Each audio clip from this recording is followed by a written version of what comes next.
Palavra de Deus, eu quero que você abra sua Bíblia comigo, por favor, na segunda carta de Paulo aos Coríntios, no capítulo 4.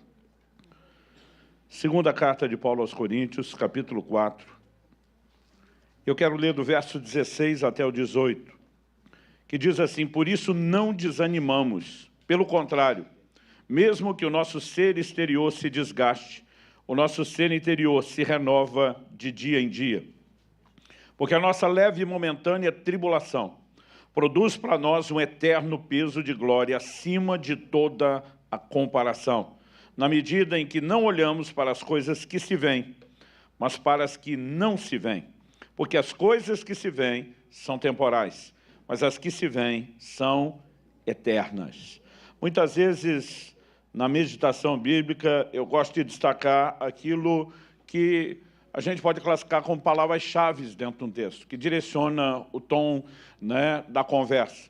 Se você voltar alguns versículos antes, como por exemplo no verso 13, você vai ver o apóstolo Paulo dizendo: tendo, porém, o mesmo espírito da fé, como está escrito, eu criei, por isso falei, nós também cremos e por isso também falamos. O apóstolo Paulo está citando o Salmo 116, 10, e a conversa ela realmente aborda de maneira direta a fé. Depois de pavimentar o assunto aí com a conversa de fé, ele fala no verso 16, não desanimamos. Por isso não desanimamos. Um dia alguém me perguntou: pastor, o crente pode ser indesanimável? Às vezes a gente tem essa capacidade de neologismo, de inventar palavras, e eu falei, de acordo com a Escritura, alguém pode chegar nesse nível. Paulo diz, por isso não desanimamos. Pelo contrário, que é o contrário de desanimar? É permanecer animado, é permanecer cheio de disposição, de ânimo. E ele diz, ainda que o homem exterior se desgaste, outras traduções usam a expressão se corrompa, e diz o interior, contudo, se renova de dia em dia. Então ele agora faz um contraste entre o desânimo que pode proceder de circunstâncias desafiadoras do lado de fora, no mundo palpável, tangível, e a diferença de um renovo que pode ser vivido do lado de dentro. E agora ele aponta não para a parte material do ser, mas para o nosso homem interior, para o íntimo. Eu estou dando destaque a isso porque Paulo está construindo um pensamento. No 17, porque a nossa leve e momentânea tribulação, ele volta a falar das coisas que estão do lado de fora, produz para nós um eterno peso de glória acima de toda a comparação. Agora, quando ele volta a mexer no assunto dos desafios das circunstâncias, de novo ele introduz uma outra figura que não pode ser ignorada. Quando ele usa a expressão eterno peso, acima de toda a comparação, é importante que eu e você lembremos que a balança romana que eles usavam na época era a balança de 2 pratos. Ou seja, punha-se um peso padrão de um lado e do outro lado se fazia a medição de acordo com aquilo. Ou seja, era inevitável que se pesasse por meio da comparação com o peso padrão. Mas o apóstolo ele introduz outra ideia aqui, que a tribulação é leve, mas ele fala de um peso de glória no outro prato. Ou seja, ele está dizendo que não importa as circunstâncias difíceis, os problemas que surjam, isso nunca terá o mesmo peso que a glória que está disponível hoje e eternamente na minha e na sua vida. E aí no verso 18, quando pode parecer que ele deixou de lado o assunto do desânimo e de problema e que ele vai mirar na eternidade, ele volta exatamente para fazer a amarração final. Na medida em que não olhamos para as coisas que se veem, mas para as que não se veem. Ou seja, a tribulação se torna leve, a glória tem um peso maior, na medida em que a gente recusa olhar-se para aquilo que se vê e escolhe olhar para aquilo que não se vê. Para então dizer, porque as coisas que se veem são temporais, mas as que não se veem são eternas. Basicamente, o apóstolo está falando da percepção de várias coisas que eu resumiria com a frase. Esse é o assunto que Deus colocou no meu coração compartilhar com vocês hoje. Olhos de fé. A maneira como eu e você olhamos as coisas vai impactar profundamente o que é que eu e você vamos experimentar, não só no mundo natural, mas principalmente daquilo que nós chamamos do sobrenatural, que se sobrepõe ao natural. Aos 15 anos de idade, incendiado, batizado pelo Espírito Santo, buscando a Deus, alguém me recomendou que lesse um livro que se tornaria uma das leituras mais impactantes na minha caminhada com Deus, que foi a biografia de Robert Thom, intitulada O Vinho Novo é Melhor. Eu até hoje, gosto de citar a frase da contracapa que divulga o livro. Essa é a história de um homem que via o invisível, acreditava no incrível e recebia o impossível. Basicamente, a ênfase do livro é dizer, os milagres ainda acontecem. E a ênfase do pregador, do escritor, é dizer que pode acontecer com qualquer um de nós. Jesus Cristo é o mesmo ontem, hoje, o será para todos sempre, e ele faz questão de compartilhar essas histórias, dizendo elas não são exclusividades de apóstolos do passado ou de alguns poucos heróis do futuro, mas de pessoas que entendem a dinâmica de funcionamento do reino de Deus. Então, eu fui muito instigado na minha fé, mas havia momentos onde declarações como essa da Bíblia, que fala de onde colocamos os olhos, podem parecer contraditórias. Porque se nós vamos falar de fé, qual é a definição bíblica de fé para começo de conversa? Hebreus 11:1 diz que a fé é a convicção de coisas que não se veem, a certeza de coisas que se esperam. Então, porque a Bíblia diz que a fé é a convicção do que não se vê, a maior parte do tempo a gente pensa que acreditar é não enxergar nada. Mas, na verdade, não é bem isso que a Bíblia está falando. A gente precisa da mensagem completa. O apóstolo Paulo também, aos Coríntios, ele vai dizer no capítulo seguinte, na continuação ainda desse raciocínio, que não é interrompido no verso 18, a Bíblia não foi escrita com essa divisão de capítulos e versículos, ele diz no verso 7, porque andamos por fé e não pelo que vemos. Então, a vida de fé não depende daquilo que o olho natural vê. Mas a pergunta a ser feita é, a fé não enxerga nada? Ou será que a fé tem a sua própria visão? Porque eu fui ensinado desde garoto que a fé te leva a dar um passo no escuro. Mas eu descobri com o tempo que isso não é verdade. Pode parecer um passo no escuro para quem te vê dando o passo de fé e não está vendo o que você vê. Mas a verdade é que a fé tem a sua própria visão. E ela enxerga aquilo que o olho natural não consegue enxergar. A fé te introduz para uma outra realidade, para uma outra dimensão, e isso é o ponto que eu acredito que a gente precisa entender e saber como lidar com isso. Então, se por um lado nós temos essas declarações de que a fé é a convicção de coisas que não se veem, por outro lado, nós precisamos entender que não é um passo no escuro. O que gera essa convicção, obviamente, quando entendemos, por meio da palavra de Deus, quem Deus é, aquilo que Ele faz, e eu e você podemos, desde bem cedo, entender e aplicar essas verdades. Então, aos 15 anos de idade, eu começo a ler materiais como esse, ensinando sobre fé. Eu lembro de um específico que falava sobre Marcos 11:23, qualquer que disser esse monte, ergue-te, lança-te no mar, não duvidar no seu coração, mas crer que será como ele diz, assim será com ele. E a pessoa que ensinava dizia qualquer. Ele diz, não é para pessoas que foram escolhidas de forma prévia, pré-selecionadas pelo céu.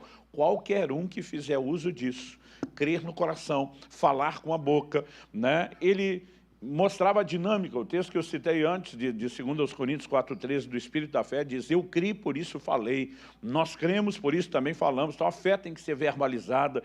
E eu fui ficando pilhado com aquilo, e ele falava que você não precisa pegar um monte literal, que a palavra de Jesus não é para brincar com a topografia da terra, ficar alterando o formato, mas os montes sempre foram vistos como desafios. Hoje em dia, a gente tem aí desde túneis a pontes, mas você imagina que o monte era algo sempre intransponível. Ou a pessoa desistia na caminhada ou contornava. Mas Jesus usa uma figura que todo mundo entende, para dizer daquilo que pode ser mudado.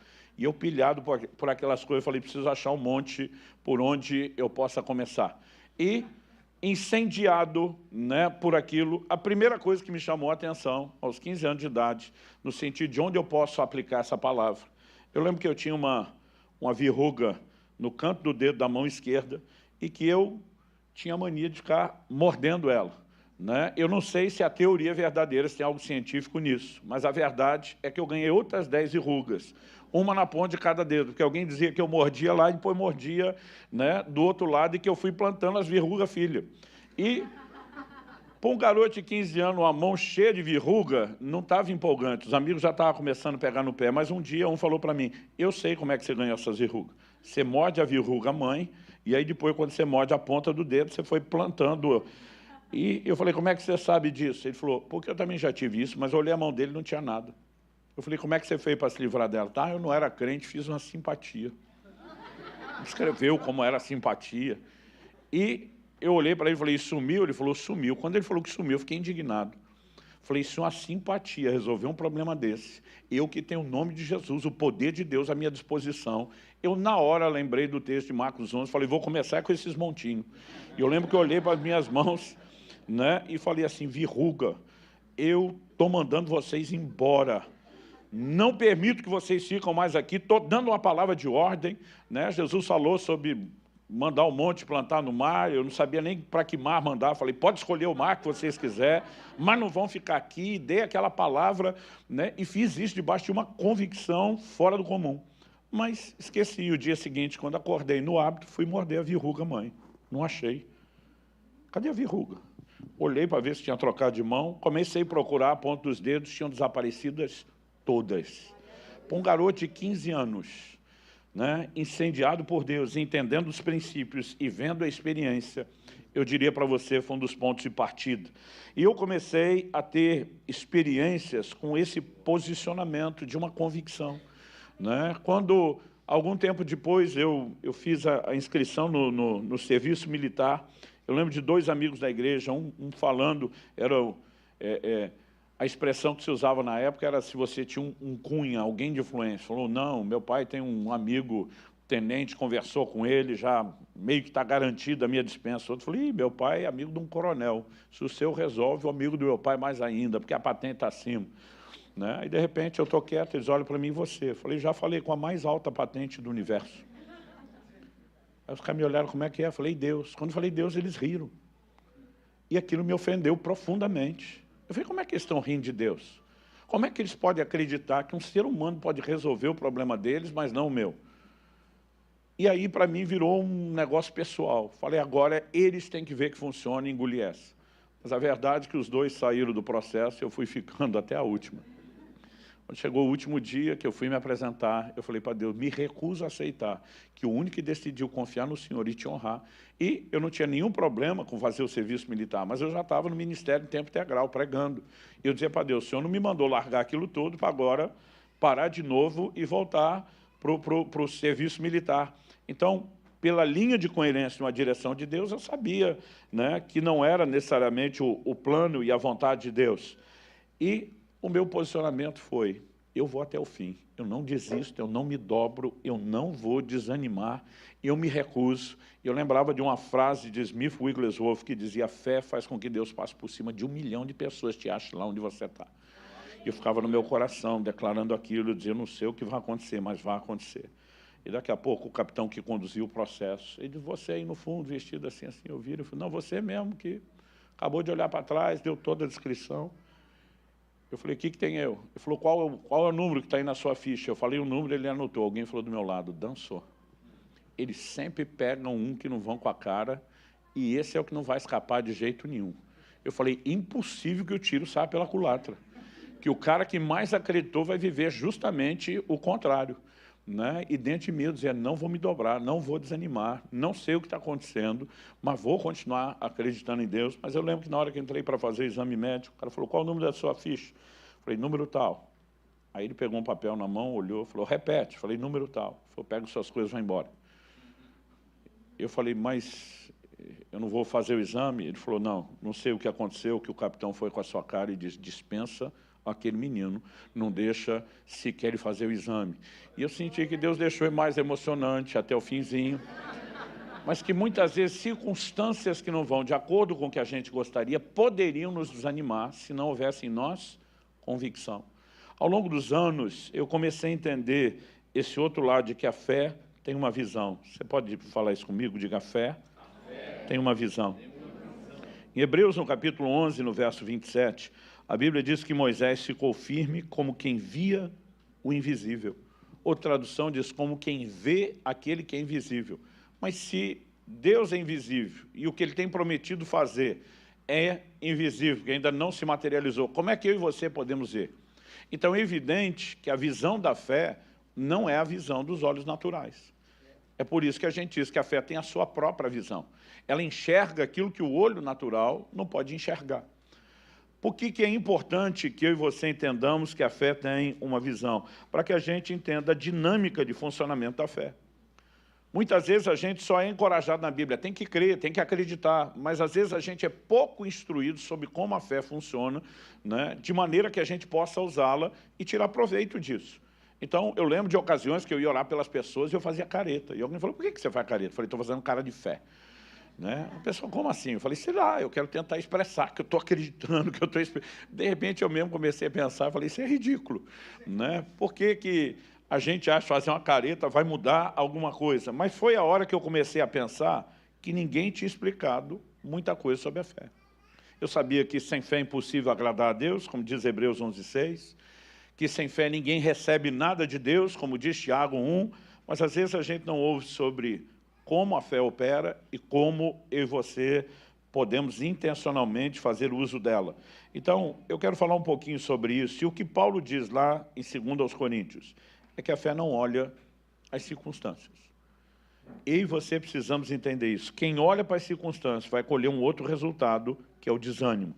Mas, para que a fé não se dobre ao desânimo, para onde é que a fé olha?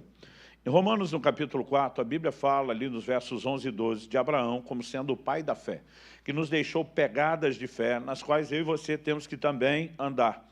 E quando chega o verso 19, a Bíblia diz assim, sem enfraquecer na fé, levou em conta o seu próprio corpo já amortecido, tendo ele quase 100 anos e a esterilidade do ventre de Sara.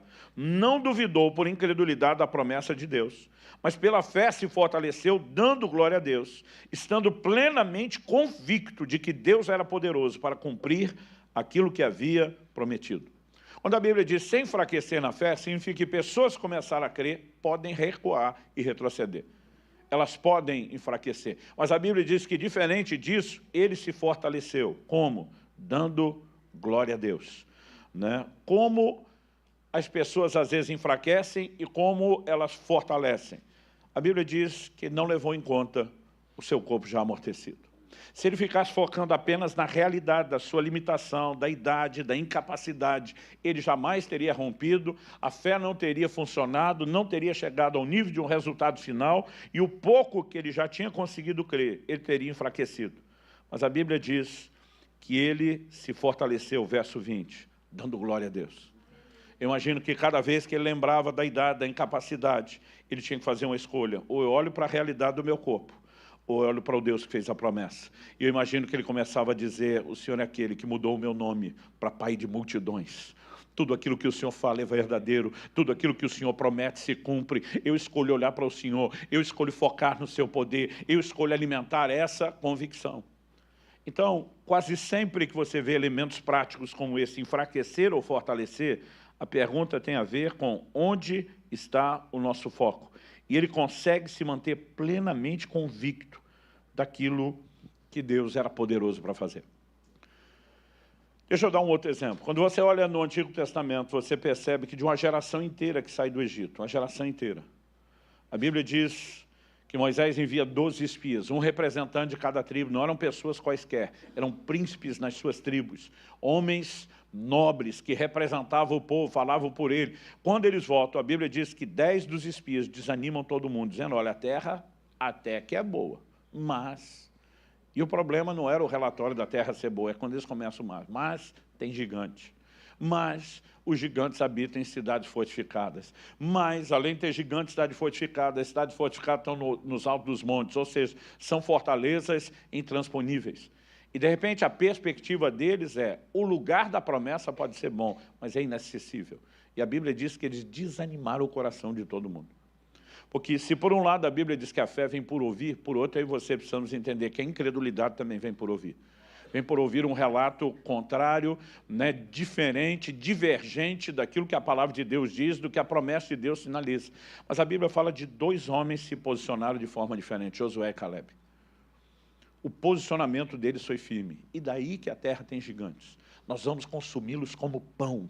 Eles diziam, ausentou-se deles a sua segurança, o Senhor é conosco, nós não vamos temê-lo, vamos para cima, né? E qual é a grande diferença? Porque no final Deus diz, esses 10 espias serão julgados, vão morrer, toda essa geração que saiu do Egito vai voltar para o Egito 40 anos, perambulando até morrer, e Deus diz, só Josué e Caleb vão entrar.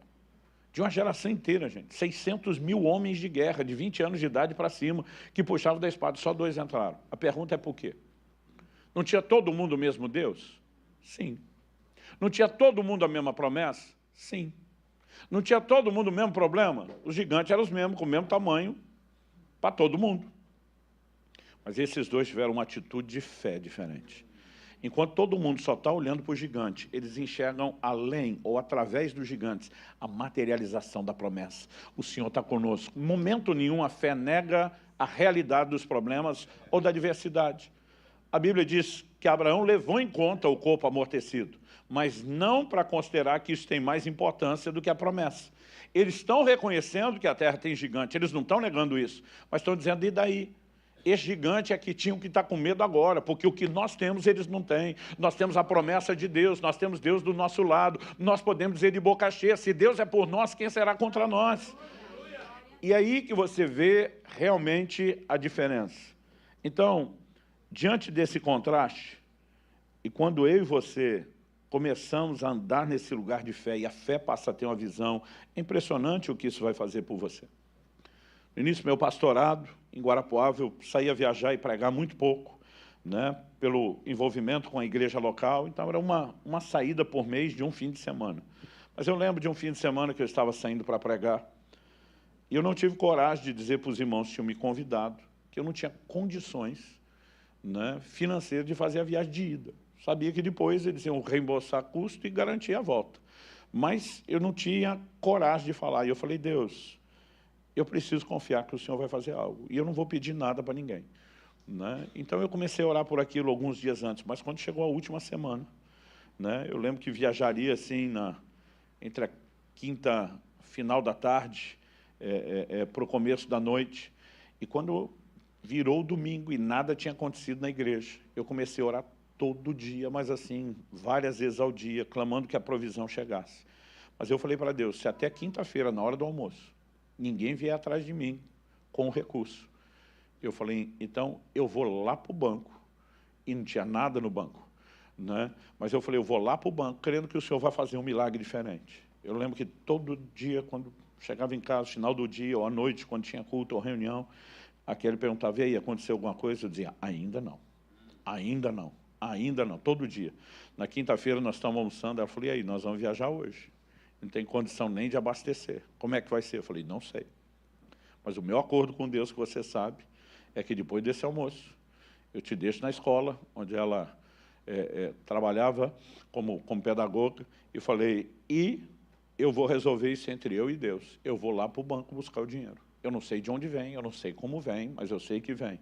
Eu sei que a hora que você terminar o seu turno, nós estamos com o problema resolvido. E eu deixei ela na escola, fui para o banco. Eu lembro até hoje, quando cheguei no caixa eletrônico, tirei o saldo, a conta zerada.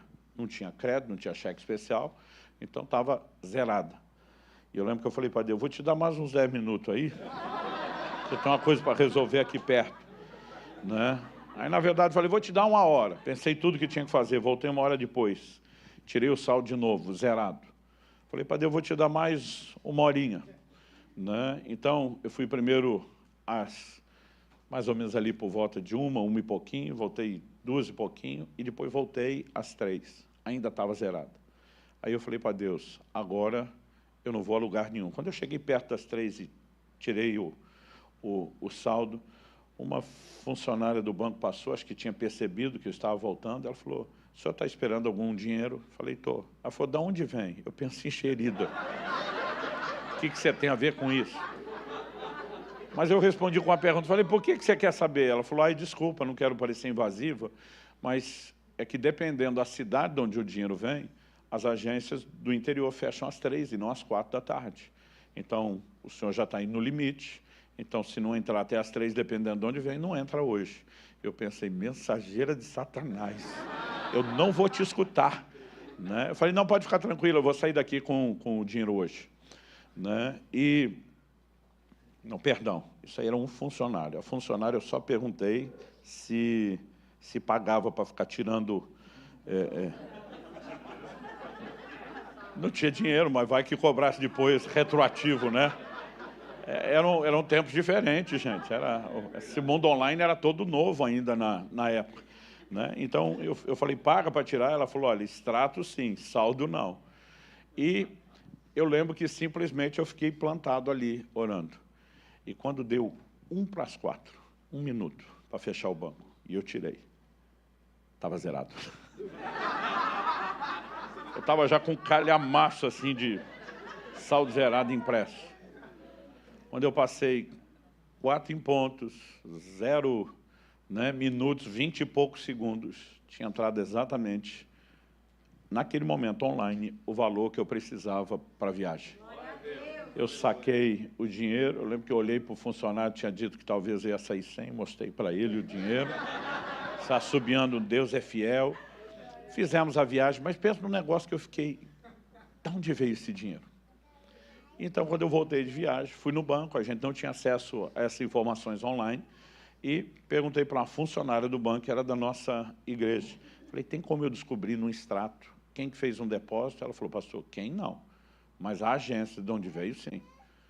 Ela disse, que dia foi? Eu falei, dia tal. Ela foi lá, consultou, falou, olha, esse dinheiro veio da cidade tal, do interior de São Paulo. Eu só conheci uma única pessoa, de uma única vez que eu tinha passado naquela cidade. Liguei para o pastor. Falei, por acaso você fez um depósito na minha conta semana passada? Ele falou, então, eu fiz, só não esperava que você visse. Falei, por quê? Ele falou, não, na verdade, fiquei com vergonha. Falei, vergonha do quê? Ele falou, o senhor teve um ano antes aqui pregando, e nós vendemos os seus materiais, fizemos o acerto, o senhor foi embora. Ele falou, hoje, semana passada, 1 ano depois, eu voltei do trabalho. Ele falou, pastor, eu tenho um horário de trabalho curto, mas como eu moro perto de casa, eu almoço em casa, mas não tem tempo para nada. Ele disse, quando eu entrei em casa, o Espírito Santo me incomodou, faz uma faxina na sua gaveta do escritório. Ele falou, eu mal tenho tempo de comer, e o Espírito Santo falava com ele, faz a limpeza hoje. Ele falou, eu comecei a arrancar e jogar fora um monte de papel que não tinha por que estar lá. Entre eles, uma folha das vendas dos seus materiais de 1 ano antes. E eu falei, isso aqui ainda está aqui, amassei e joguei no lixo. Quando amassei e joguei no lixo, o Espírito Santo falou, pega de volta e refaça as contas. E ele falou, quando eu olhei os cálculos que nós fizemos para te fazer o repasse, a gente não tinha te passado todo o dinheiro. E eu nem tinha percebido. E eu fiquei com a vergonha de ter te dado dinheiro a menos, de descobrir tanto tempo depois, mas entendi que Deus queria que a gente restituísse, resolvesse isso. Então eu falei, vou fazer o depósito na sua Dina. Eu falei, ninguém tem minha conta pessoal.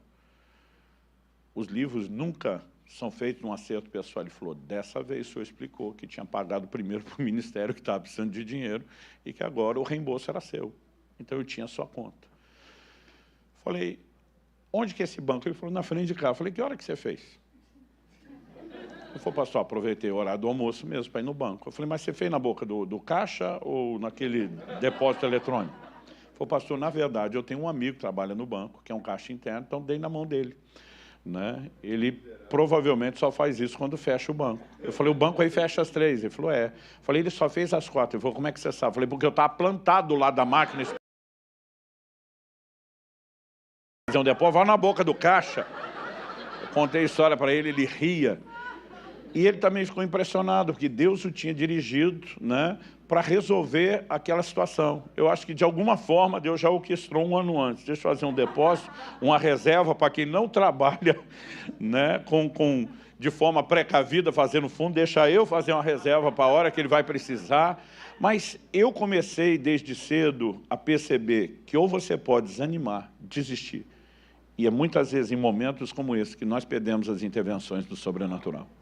Ou nós podemos decidir qual será o nosso posicionamento, onde é que nós vamos colocar os nossos olhos. Então, me permita terminar tentando explicar para você como a fé funciona de maneira mais prática. Segundo o livro de Reis, no capítulo 6, a Bíblia nos mostra que o profeta Eliseu revela para o rei de Israel os planos do rei da Síria, né, que tinha colocado ciladas, armadilhas diante do rei de Israel e do seu exército. A Bíblia diz que o rei foi conferir o que Eliseu falou e descobriu que era exatamente do jeito que Eliseu tinha falado. A Bíblia diz que isso não aconteceu nenhuma nem duas, ou seja, é de 3 para mais. De repente, o rei da Síria começa a ficar bolado. Ele reúne os seus homens principais e ele pergunta: quem de nós é pelo rei de Israel? Quem é o delator aqui no nosso meio? Por que os nossos planos estão vazando e o cara está descobrindo a nossa estratégia militar? Os caras ficam apavorados com medo de morrer e diz: não, rei, meu senhor, não tem ninguém vazando nada aqui. É que lá em Israel tem um profeta, que ele sabe as palavras que o senhor fala no seu quarto de dormir, na sua câmara secreta. Ele diz: o problema é um homem? Sim. Quem é o homem? É um tal de Eliseu. Descubra onde ele está. Alguém avisa o rei da Síria, está em Dotã. Ele manda um exército para prender Eliseu e diz: vamos eliminar o problema. Então, Eliseu está em Dotã. Eu imagino que eles vão dormir de noite, está tudo tranquilo. Quando amanhece, a cidade está cercada. E a Bíblia diz assim, 2 Reis, capítulo 6, verso 15. O servo do homem de Deus levantou-se bem cedo, provavelmente para ir na padaria, pegar alguma coisa para o café, e diz: e ao sair, eis que tropas, cavalos e carros de guerra haviam cercado a cidade. Então o moço disse a Eliseu: ai, meu senhor, que faremos? Ele respondeu: não tenha medo, porque são mais os que estão conosco do que os que estão com eles. E Eliseu orou e disse: Senhor, peço-te que abras os olhos dele para que veja. E o Senhor abriu os olhos do moço. E ele viu que o monte estava cheio de cavalos e carros de fogo ao redor de Eliseu. Eu quero chamar sua atenção para esse texto de uma forma particular. Eliseu é um homem de Deus, está servindo a Deus, revelou as intenções do rei de Israel, porque Deus mostrou, ou seja, não era vontade de Deus de que o inimigo prevalecesse contra o seu povo, mas por causa disso tudo, ele se vê numa condição complicada e delicada. Então, quando o moço percebe aquilo, ele fica desesperado. A pergunta dele para Eliseu: e agora? O que é que nós vamos fazer? Eu digo que isso parece um monte de crente quando os problemas batem na porta. Dizem para a gente: e agora? O que eu vou fazer? Eu imagino Eliseu, pelo menos na tradução da Bíblia, na linguagem de hoje, do pastor Luciano Subirá, minha própria, versão goiana, em homenagem a alguns do nosso meio, ele dizendo: calma, rapá.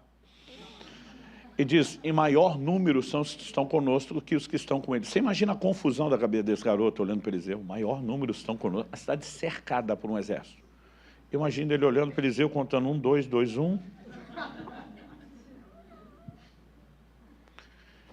Aquilo não fez o menor sentido para ele. Por quê? Porque esse moço está olhando só para o mundo natural. Então, na cabeça dele, os que são contra nós são em maior número. Mas Eliseu está dizendo: os que estão em nosso favor são no número maior. Eliseu está mentindo? Não. Eliseu sabe de algo que esse garoto não consegue ver. E quando o que Eliseu fala soa contraditório, Eliseu diz: Senhor, abra os olhos do menino para ele ver. E a Bíblia diz: Deus abriu os olhos. Não está falando dos olhos naturais. Os olhos naturais já estavam vendo o inimigo. Então Deus abriu os olhos espirituais e aí ele vê um exército celestial. E é evidente pela descrição, carros, cavalos de fogo à volta de Eliseu, que a Bíblia estava falando do exército divino. E de repente, quando ele enxerga aquilo, eu não sei qual foi a reação dele. Eu gosto de ler a Bíblia imaginando como seria a minha no meio daquela história. Eu teria ficado valente. Eu já teria começado a provocar o exército lá de fora. Vem agora! Porque é uma outra percepção. Então, o que eu quero chamar a sua atenção é para o fato de que eu e você convivemos com dois mundos. O reino natural e o reino espiritual. O reino natural é aquilo que Paulo classifica como as coisas que se veem, coisas visíveis. Mas o reino espiritual, ele é composto de coisas que não são vistas pelo olho natural. Então, por exemplo, não é porque você não vê os anjos de Deus no nosso meio hoje que eles não estejam aqui. E não vieram só para assistir a reunião ou o culto que vocês estamos prestando a Deus. Estão aqui por determinação divina para gerar intervenções sobrenaturais na nossa vida. Mas muitas vezes, porque nós não vemos, nós não tratamos como real. Agora, quando Eliseu ora e Deus abre os olhos, ele enxerga, ele se depara com uma outra realidade. Por quê? Como convivemos com dois mundos, convivemos com realidades diferentes. E nem sempre essas realidades estão em harmonia. Então, o que eu e você precisamos entender sobre a fé? Por que a fé não atenta para as coisas que se veem? Ela não está negando a realidade da circunstância. Mas ela entende que no reino espiritual há uma realidade diferente e que ela tem o poder de se sobrepor ao natural. Por isso nós chamamos de sobrenatural. Ela está acima, ela fala mais alto, ela tem mais peso. Então, como eu tentaria explicar a fé para a nova geração? Eu diria que a fé é uma espécie de portal entre os dois mundos. E a fé permite, quando o portal se abre, que alguém que está do lado de cá, só na realidade natural, vendo a sua condição, que ela não só enxergue pelo portal do lado de lá outra realidade, mas que ela entre através do portal, agarre essa realidade, traga ela pelo portal para que ela se sobreponha à realidade do mundo natural. E é assim que as circunstâncias são mudadas. Então, ao longo da Escritura, nós percebemos gente que se posicionou, tratando as coisas como já tendo acontecido antes de acontecer.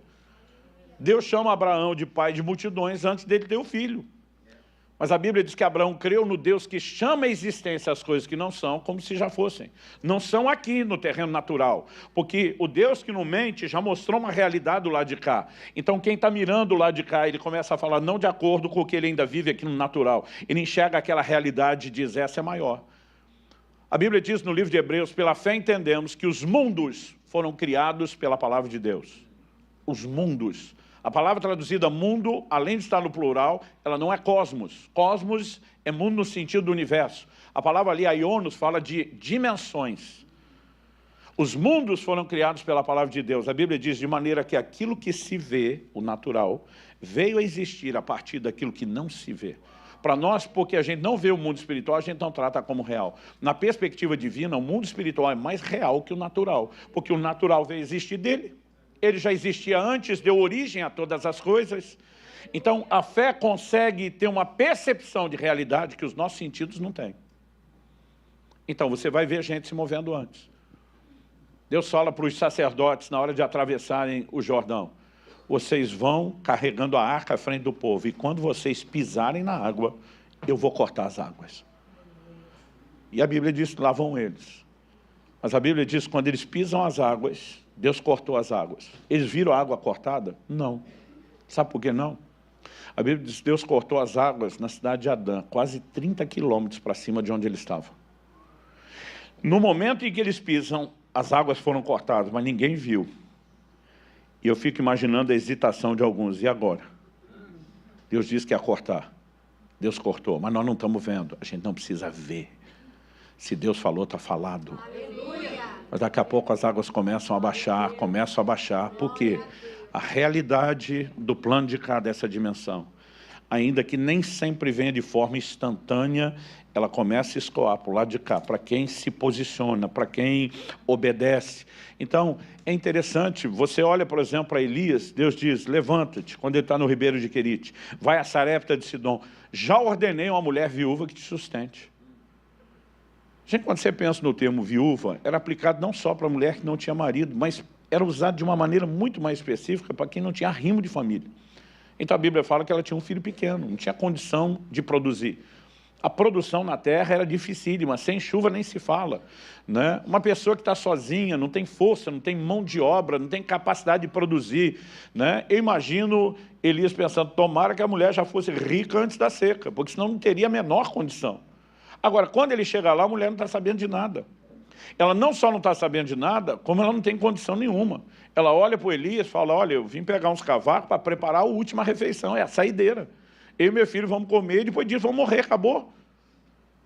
Então, por que que Deus diz, eu já ordenei que ela te sustente? Deus não ordenou para ela.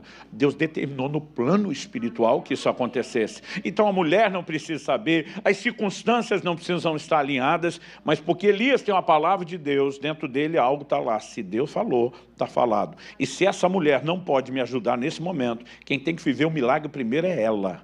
E aí ele vai liberar uma palavra, e essa mulher também vai agir não de acordo com as coisas que se veem, mas sim de acordo com as coisas que não se veem, e um milagre acontece.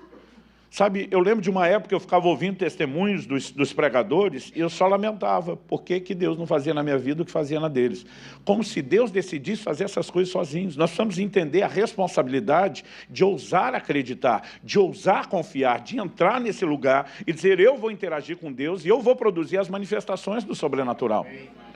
Sabe, eu sei que quando a gente fala do sobrenatural, a primeira coisa que vem na cabeça são os dons. Mas algo que eu sinto forte de Deus nesse tempo é que Deus quer nos levar a um lugar de fé, onde a gente veja uma movimentação celestial como a gente nunca experimentou antes. Intervenções da parte de Deus. Às vezes estamos vivendo momentos que são mais confortáveis. Quando eu fui plantar a primeira das alcances em Irati, Deus falou comigo: eu quero que você vá sem salário. Ele falou: eu quero que você aprenda a confiar em mim como você fazia no início, porque agora você está bem descansado no seu padrão de vida e não depende mais de mim. Não significa que eu e você não possamos ter estabilidade. Mas eu lembro que naquele momento ele falou: eu quero forçar você, né, a esticar a sua fé. A fé, ela pode ser comparada aos músculos do corpo. Se você bota para trabalhar, desenvolve. Se não bota para trabalhar, atrofia. Então, ou ela está crescendo, hipertrofiando, ou ela está atrofiando.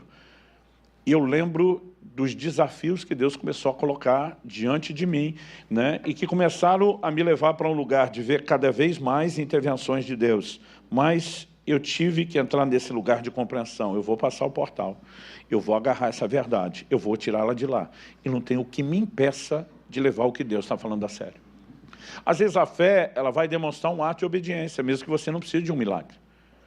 Em junho do ano passado, eu estava acompanhado da Kelly, de parte da nossa equipe, gravando vídeos nas terras bíblicas. Então, gravamos na Jordânia, gravamos no Egito, e depois entramos do Egito em Israel pelo sul. Então, como entramos pelo sul, já nos organizamos para parar, gravar na região de Berseba, o lugar por onde Abraão peregrinou. E eu lembro que, numa noite, nós fomos conhecer uma casa de oração, e ter contato, comunhão com alguns irmãos, comer junto, buscar o Senhor juntos. Estava ajoelhado, orando, buscando a Deus. Eu falei: isso aqui não, né? E naquele momento, o Espírito Santo falou comigo. Eu tenho feito um jejum cada início de semestre, então era junho, já estava na iminência de começar o de julho. O Espírito Santo falou comigo: não o jejum de julho, mas o de janeiro de 24. Você vem gastar a maior parte do tempo desse jejum aqui em Israel. Eu lembro que eu levantei do chão, tocado com aquilo, um comando claro do Espírito Santo, e falei para a Kelly, faz tempo que você quer que a gente tire um tempo em Israel, fora desse contexto de caravana, com calma. Ela falou: é verdade, nós estamos falando disso desde 2018, já fazia 5 anos. Eu falei para ela, janeiro do ano que vem, pode botar na sua agenda. Eu vou passar perto de um mês aqui, a maior parte do tempo do jejum, e você pode se organizar e vir comigo. Ela já bloqueou a agenda na hora, empolgada. Mas no dia 7 de outubro estourou a guerra. Quando estourou a guerra, ela disse: você ainda vai? Eu falei: agora é você, não é nós?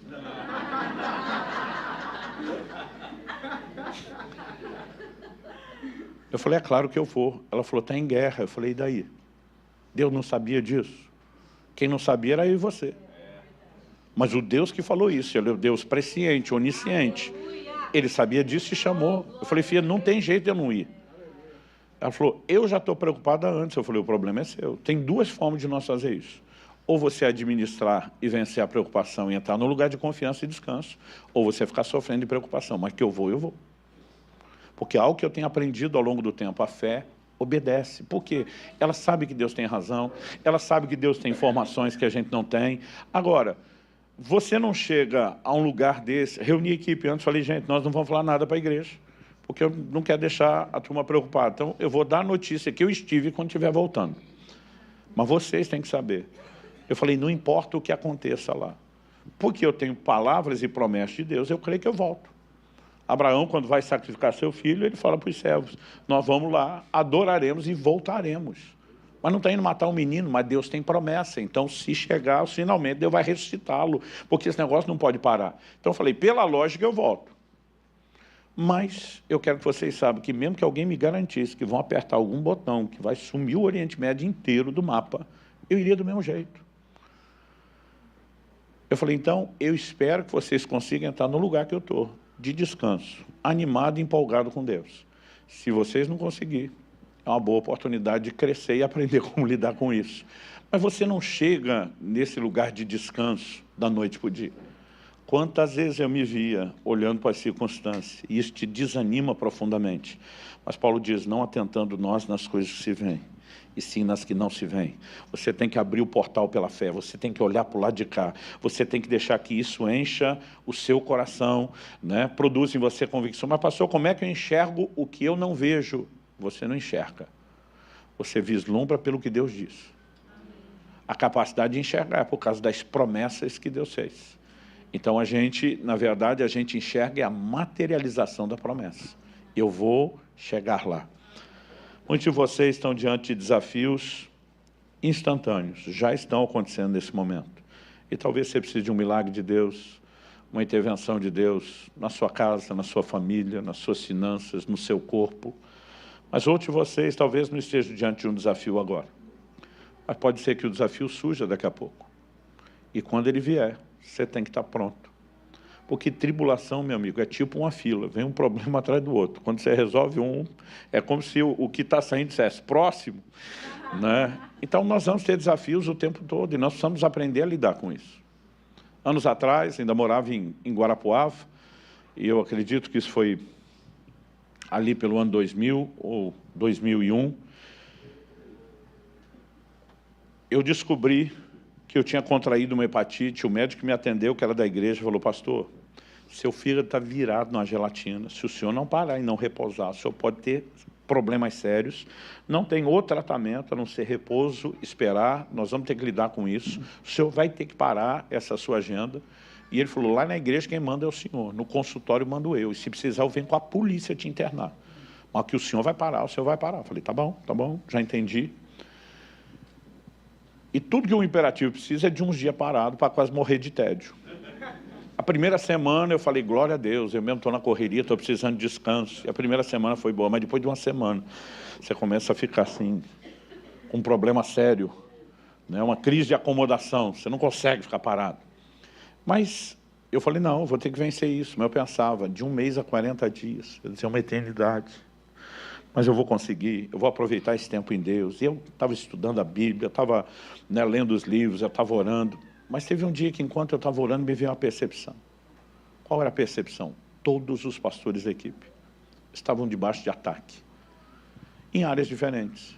Alguns na saúde, outros nas finanças, na família. Mas Deus me fez entender que aquilo não era uma coincidência acontecendo com todo mundo. Nós estávamos num momento, assim, no limiar de um rompimento espiritual. Algo prestes a acontecer. E quando Deus me deu aquele discernimento, eu orei por eles. Mas quando parei de orar, eu falei: peraí, se é ataque, eu não vou aceitar essa condição no meu corpo. Eu não preciso me sujeitar a isso. Eu posso assentar e esperar a recuperação natural? Posso. Mas por que é que Deus mostraria uma coisa dessa? E de repente tomei a decisão. Eu falei: eu vou viver o meu milagre.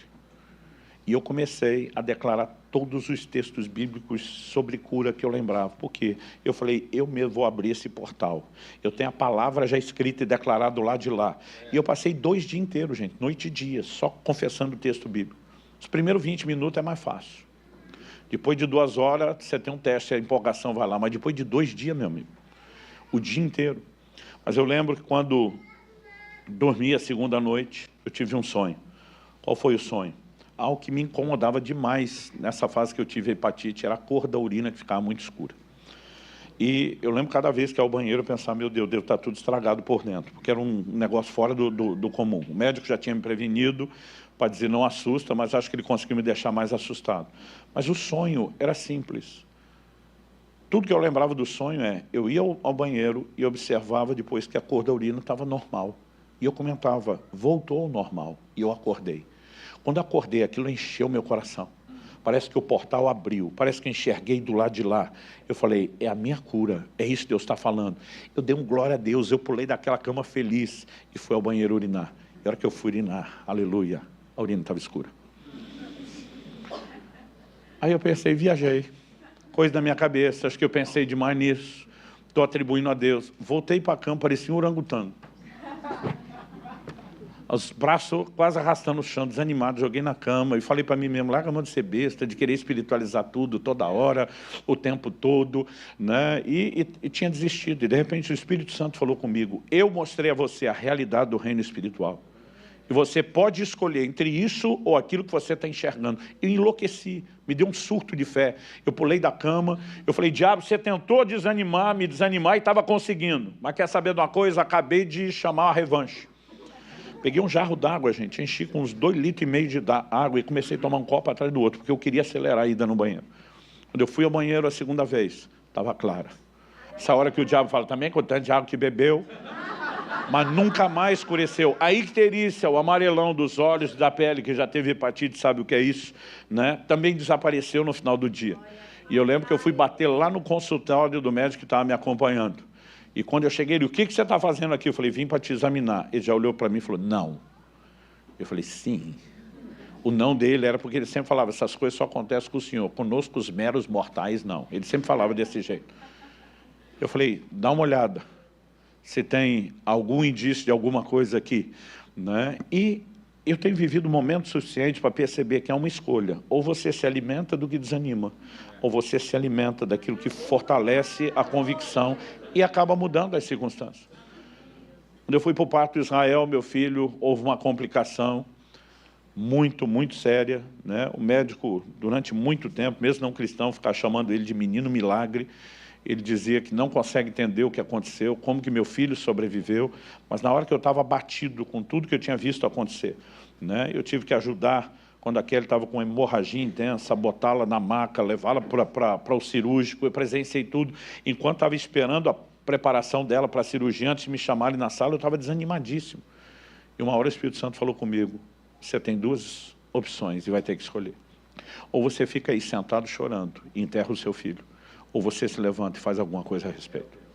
Eu não estou dizendo que nenhum de nós nunca vai ter perda. O Paulo, por exemplo, se orgulha hoje de ser o caçula da família. Mas não era para ter sido ele o caçula.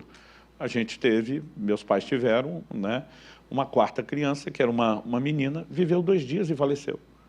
E está com o Senhor, né, e ninguém tem problema com isso, e recebemos a família todo o consolo divino. A diferença é que sobre meu filho, haviam muitas palavras que já haviam sido dadas. E aí eu olho como Abraão e digo, não, se não tivesse uma promessa específica, a gente lidaria com a situação. Mas Deus não é bipolar. E naquele momento ele diz, ou você fica sentado chorando em terra, ou você se levanta e faz algo a respeito. E foi um dos momentos para mim mais claro até hoje, do que foi botar fé para funcionar, essa fé que vinha sendo treinada em um monte de circunstâncias. E eu decidi que simplesmente eu abri esse portal, agarrar essa realidade do lado de lá, trazê-la para o lado de cá, né? E eu sou grato a Deus, porque num momento difícil como aquele, eu tinha entendido e sabia o que fazer com princípios como esse. Sabe, muitas vezes nós estamos esperando que Deus faça, que alguém venha, por meio dos dons, botar a mão na cabeça da gente, revelar as coisas, produzir tudo sozinho. Mas deixa eu te dizer, é emocionante saber que você pode se levantar por escolha própria e dizer, eu e Deus vamos interagir, nós vamos resolver esse negócio, nós. E eu quero que você fique em pé para parecer que está acabando, que eu acabei de lembrar que tem outro culto.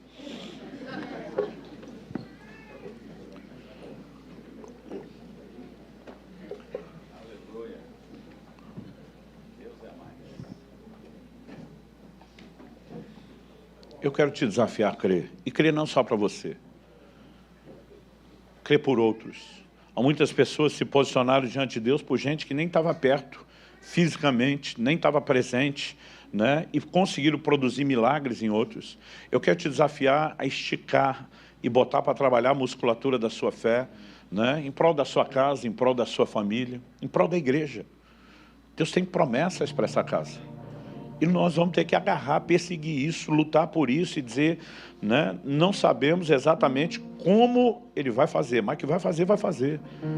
E essas coisas dentro de nós precisam entrar nesse lugar de profunda convicção. Agora, a única forma de, como Paulo dizer, não desanimamos, é quando a gente entende, nós não colocamos os olhos naquilo que se vê, e sim naquilo que se vê, que não se vê. E diz, porque o que se vê é temporal. As circunstâncias mudam, gente. Hoje, você pode estar com uma situação de enfermidade, amanhã está aqui testemunhando sua cura. Hoje você pode estar quebrado financeiramente, amanhã testemunhando como virou a mesa e Deus mudou o jogo. Você pode estar hoje com um problema sério, familiar, e amanhã está aqui testemunhando a restauração. Como o inverso também é verdadeiro. Hoje você pode estar bem de saúde, e amanhã pode estar tendo que usar a fé porque está diante de uma situação difícil. Hoje você pode estar bem financeiramente, e amanhã pode estar precisando de um milagre. Por isso Paulo diz a Timóteo, manda aos ricos desse mundo que não ponham a sua esperança nem certeza das riquezas. Até bênção material e financeira é chamada de incerto, porque as circunstâncias são cíclicas, elas mudam. Mas aquilo que não se vê é chamado de eterno. As verdades do reino espiritual são absolutas, elas são imutáveis. Aqui a coisa boa pode virar ruim, a ruim pode virar boa, e isso pode passar por vários ciclos. Mas quando você olha para o lado de cá, tudo aquilo que Deus falou a nosso respeito são verdades imutáveis, absolutas. E nós precisamos aprender a transitar nesse terreno e experimentar mais daquilo que Deus tem para nós aqui. Quem está entendendo, diga amém. Pai, eu oro pelos meus irmãos e irmãs. Sabemos que essa é uma manhã de inspirar a nossa fé para muitas coisas que poderemos resolver entre nós e Deus. Mas também sabemos e percebemos no Espírito um ambiente de intervenção divina. E oro que até como um selo, porque o Senhor testemunha a veracidade da Tua palavra por meio dos sinais que acompanham. Eu oro por intervenções dos céus na vida dos meus irmãos e irmãs. Eu oro a Deus por um entendimento que nos leve a uma jornada de não viver o sobrenatural ocasionalmente, em alguns cultos ou devocionais, mas que isso se torne, ó Deus, ainda que não seja diário, que se torne recorrente nas nossas vidas, parte de um estilo de vida marcado pela intervenção do céu. Eu quero abençoar cada um deles, entregá-lo aos Teus cuidados, à Tua graça, e declarar e profetizar sobre eles enquanto indivíduos, sobre eles enquanto famílias aqui representadas, sobre eles enquanto igreja local. Queremos declarar um novo tempo, um tempo da visitação dos céus, um tempo de rompimento, um tempo de avanço, em nome de Jesus, e para a glória de Deus. Clique e veja mais vídeos como esse.